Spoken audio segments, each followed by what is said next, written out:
नमस्कार साथियों, सच्ची बातें चैनल पर आपका स्वागत है। नीति के जितने भी जानकार हुए हैं उनमें आचार्य चाणक्य का नाम सबसे प्रमुखता से लिया जाता है।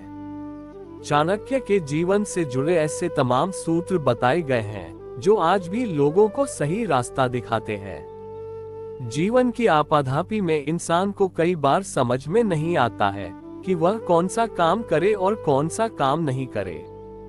ऐसी परिस्थिति में अक्सर हमें सही रास्ता दिखाने वाले अनुभवी आदमी की सख्त जरूरत पड़ती है। वर्षों पहले नीति के जानकार आचार्य चाणक्य ने जीवन से जुड़ी ऐसी ही तमाम समस्याओं और परिस्थितियों को ध्यान में रखते हुए कई ऐसे अनमोल सूत्र दिए थे जो आज भी प्रचलित हैं। आचार्य चाणक्य की जिन नीतियों और दिखाए रास्तों पर चंद्रगुप्त मौर्य ने मौर्य वंश स्थापित किया, आइए उसी चाणक्य नीति के साथ अनमोल नीति के बारे में जानते हैं। 1. आचार्य चाणक्य के अनुसार किसी दुष्ट के शासन वाले राज्य में रहने के बजाय परदेश में रहना और किसी दुष्ट मित्र के साथ होने के बजाय अकेला रहना और बुरी स्त्री के बजाय बिना स्त्री रहना उचित है। चाणक्य के अनुसार इन तीनों का साथ इंसान के जीवन भर परेशानी का कारण बनता है। 2. चाणक्य के अनुसार मनुष्य का बहुत ज्यादा सीधा और सरल रहना ठीक नहीं है, क्योंकि कई बार उसका सहज होने ही उसके अपमान और नुकसान का कारण बनता है।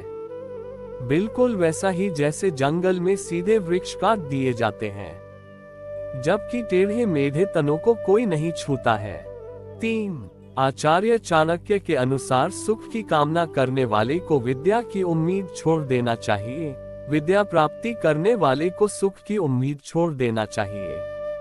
कहने का तात्पर्य यह है कि सुख और आलस्य का त्याग करके निरंतर अभ्यास से ही की विद्या प्राप्त की जा सकती है।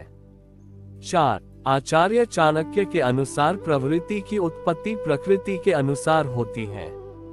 इस पर कोई बाहरी चीज काम नहीं कर सकती है। जैसे कोई को कभी हंस नहीं बनाया जा सकता है और नहीं कुत्ते को हिरन बनाया जा सकता है। कुछ इसी प्रकार किसी भी दुष्ट व्यक्ति को कभी सज्जन नहीं बनाया जा सकता है, वह हमेशा दुष्टता का ही आचरण रखेगा। 5. आचार्य चाणक्य कहते हैं कि बुद्धि से ही बल प्राप्त होता है, बिना बुद्धि के बल भी फेल हो जाता है। बिल्कुल वैसे ही जैसे अपने बल के अभिमान में चूर शेर भी खरगोश की बुद्धि के आगे फेल होकर मारा गया था। 6.